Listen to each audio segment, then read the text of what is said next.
we had rain. 3 full days of light, gentle rain. My son and I like to go out to the desert, and we think we can actually see the plants sort of exhaling when they get this rain. It's such a rare occurrence, and it really does feel like a blessing.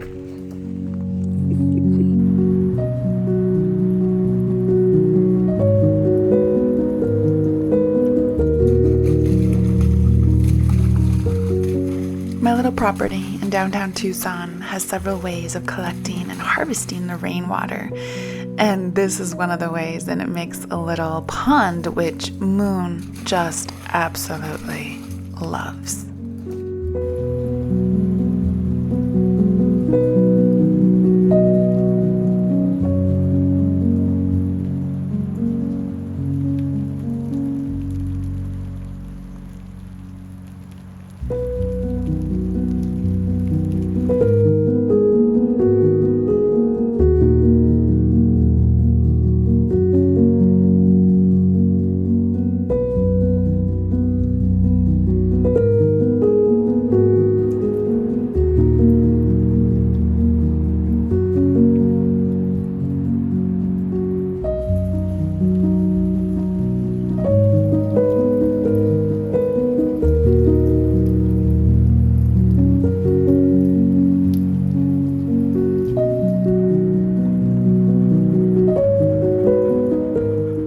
One thing I really love about my little piece of property is that I have this tank where I collect rainwater. It actually doesn't collect that much, and I would really love to have about 5 more of these tanks, but for now this is what I have, and I just love that I can have all of this rainwater. I do like to hug this tank and I do use it to water my garden and sometimes to take cold showers, rainwater showers with.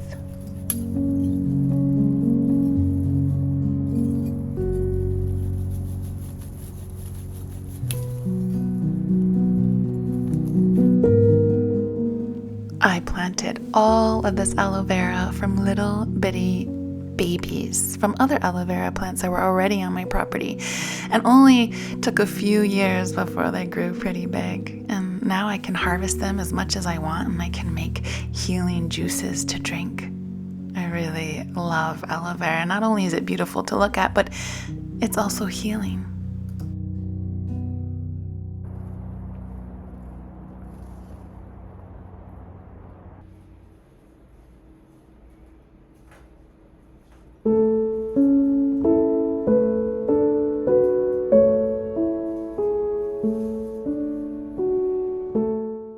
Creosote, which this is also a healing herb that grows naturally and is indigenous to this area. It smells like the rain. It has such a beautiful aroma, so I love to bring it into my home and make little bouquets so that my house smells good too.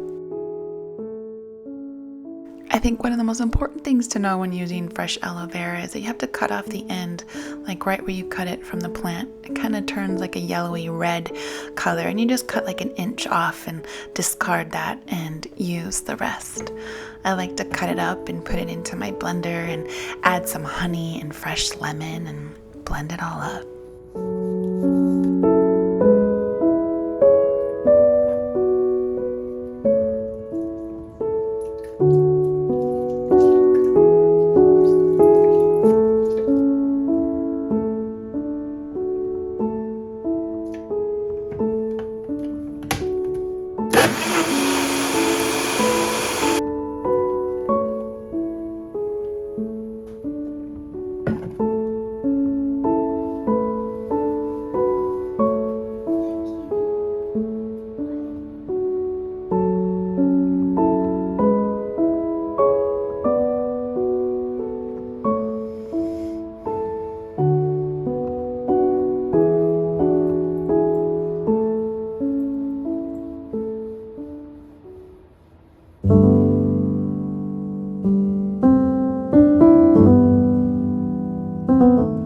Nobody is born hating their bodies or thinking that they're ugly or gross.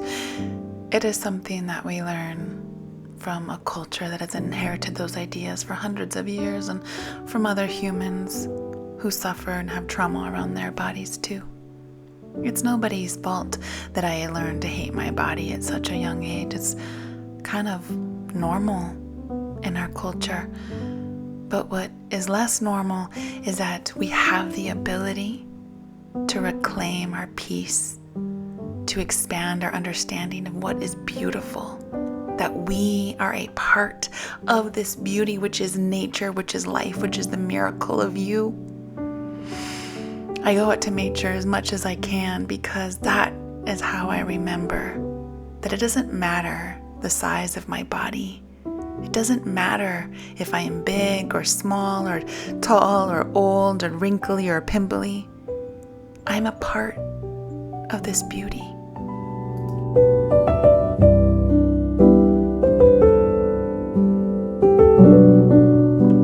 Backdrops. I had to come to Phoenix to get them because I have a shoot tomorrow and I have a travel companion.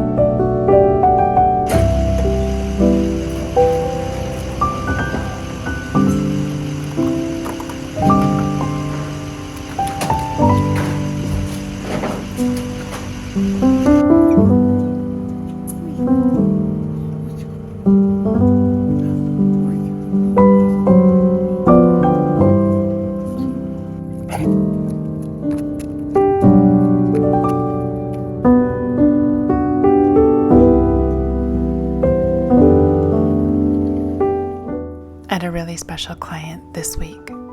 All of my clients are very special. It seems that I attract folks who are ready to get vulnerable, who are ready to embrace their beauty, even through pain. My client this week is a widow. Her husband was deployed and was in a helicopter crash when their baby was only 6 months old. So she wanted to come and have a photo shoot with her now 2-year-old daughter.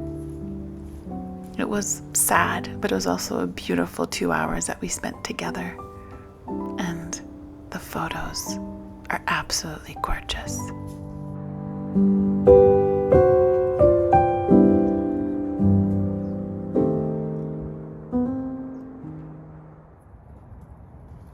Another fun thing that I did this week is that I started running. Or I guess that's more accurate to say that I'm slow trotting. But anyway, I wanted to do it because I wanted to see how strong I was. And I approached it from a place of love. And it was really fun. In the past, I ran and I only came from a place of hatred and wanting to punish myself into being thinner. And oh my goodness, what a difference it is to approach it from love.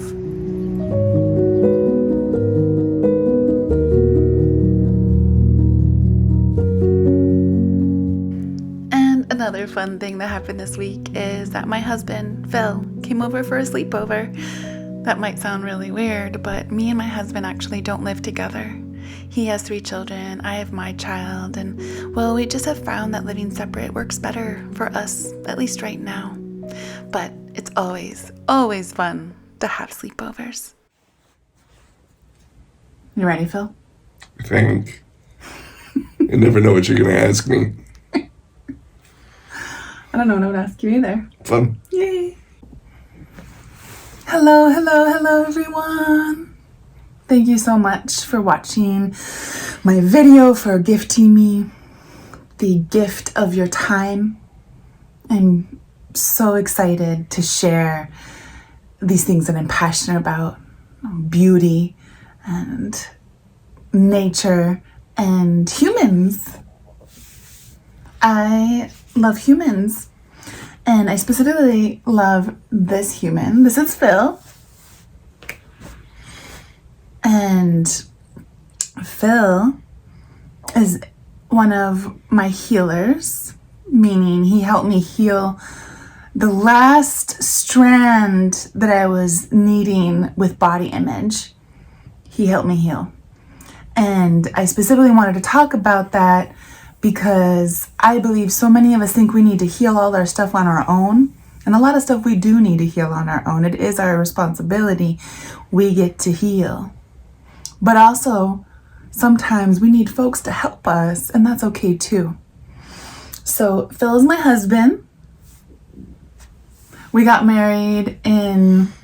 Every time you put your hand down, you shake the tripod. Do you notice that? No! Stop shaking. We have the tripod on the bed very precariously. We got married in 2019, wasn't it? January 1st. Yeah, almost 4 years ago. And it was gorgeous and lots of love. And Phil is a veteran and has PTSD. So he's familiar with mental health stuff. I had my mental health stuff. We got together and we were able to help each other in a lot of ways. And also, a lot of ways our relationship has been really challenging. For instance, we don't live together. And it's weird. It's like, I don't even know if I should call you a husband. I feel like more than anything, Phil is my best friend. And he comes and has sleepovers. You come and have sleepovers at my house. It was really fun. And we sit in bed and drink coffee. Or last night, he took me on a date. And we went and had some good food. But my point, the desire I wanted to bring Phil on is to talk about how other folks can help us heal. And before Phil, I used to pick partners that found my bigger body gross, which was a direct mirror to my own thoughts. And so it wasn't their fault that they thought that. I was selecting partners who thought my bigger body was gross. And then along comes Phil, and he held space for me and helped clear up that narrative that I needed to look a certain way in order to be loved. And he loved me in all my variations. I have a lot of seasons. Sometimes I'm thinner, sometimes I'm fatter. I am seasonal. My body shapeshifts. But he helped me, and I wouldn't have been able to do it without him. He helped me love the chins and the arms and all the things in relationship, that I could have all these things and still be loved. Because I really, truly didn't believe that before. So, yeah. What do you think about that, Phil? Trying to summarize how hard my job was. Like, what there was for me to do was show up and be stoked. And by hard, I mean every, like, it's not. Like, not at all. And what I'm present to is the adage, you don't know how you show up for other people. Right? All I had to do was show up and be stoked to be with this woman. And that was your medicine. And I was. It's easy. So, yay. What do you feel about bodies? Do you have any... What do I feel about bodies? Well, that's a constant expansion of my own consciousness, is my relationship to my body, and it's sometimes my body is me, and sometimes my body is this beautiful vessel that works so hard to take care of me, so my consciousness can live within it.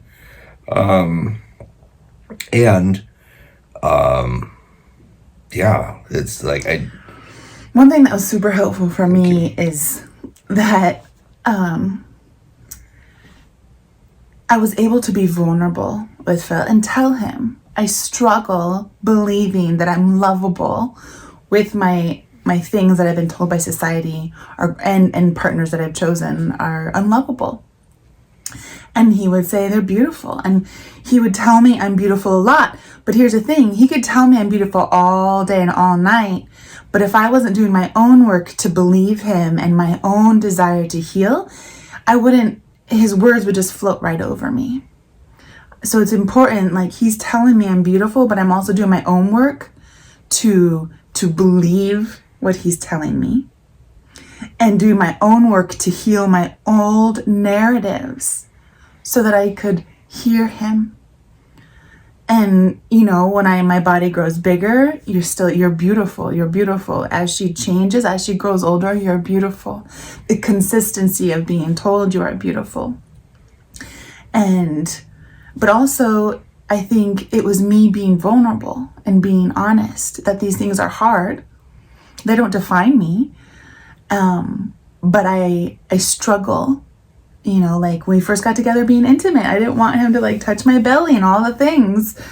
But I was honest about those things. And so he was able to meet me there rather than I didn't have to pretend like that wasn't the case for me. And so he was consistent in telling me I'm beautiful as I'm doing my own not objectifying myself. I don't believe I'm beautiful because I'm looking from the outside. I believe I'm beautiful because I am a miracle of life, just like him, just like you, just like nature. And so as I did my own work and he's reflecting to me that I'm safe and beautiful, I was able to heal that narrative. And it feels really nice. It feels so nice to know I'm lovable with all the things. And I couldn't have done that alone, is my point. I needed help. And to be the recipient of a gorgeous body who feels safe and gorgeous is the best job ever. I'll leave it at that. How do you feel about your body? I'm in a breakthrough stage of my own. Like I marvel at my new belly. Like, oh, look at you. It's I feel very grateful for my body. My body works hard. I give it tough choices to work through, and it keeps showing up for me, and I'm super grateful. Yeah, it's taking you through how many tours? A few. Deployments? I've done hard things, and then I play hard. Yeah. But when I met you, you were conscious about your body being bigger, weren't you? Yeah. Or stronger. Wanting to have muscles or whatever, the male version. Yeah, I was eating paleo. If I move, the camera moves.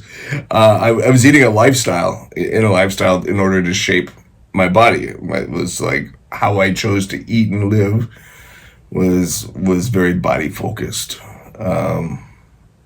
Which is nothing wrong with that. Not a thing. I don't have energy for that right now, and I don't care that I don't have energy to shape my body. I feel very proud and grateful for my body.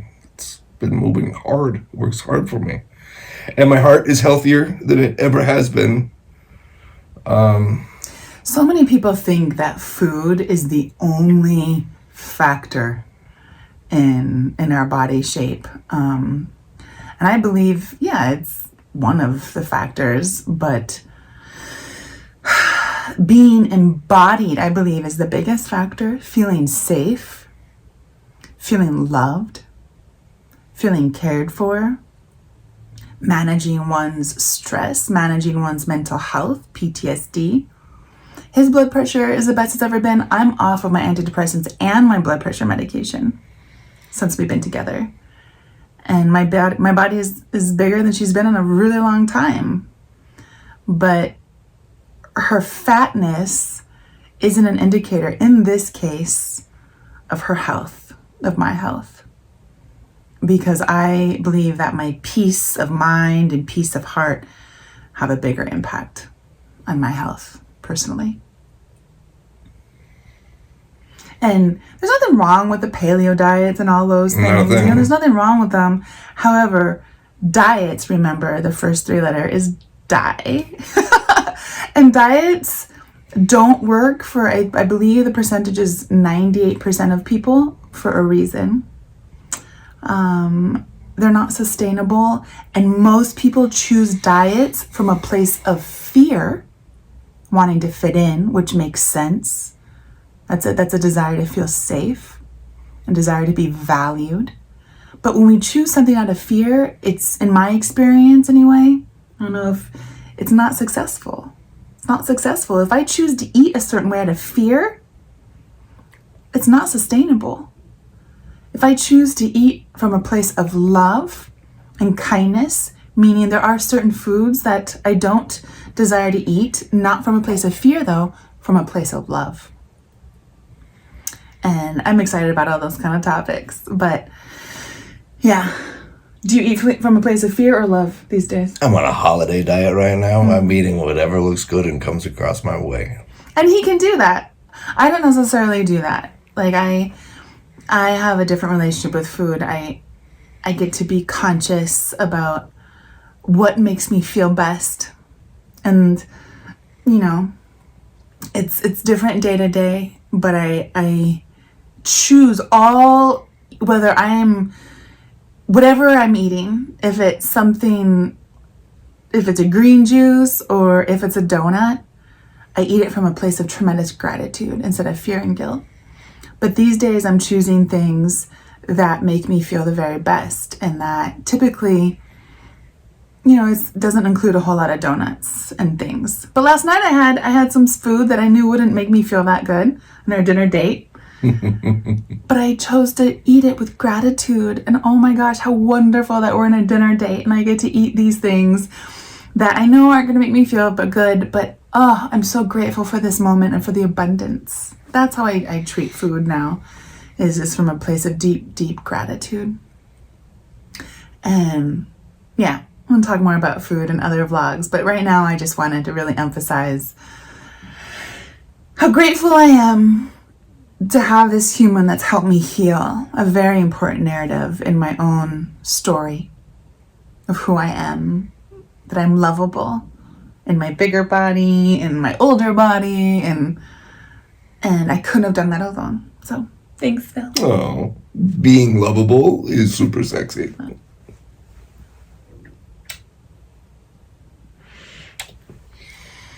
Thank you. See you next time.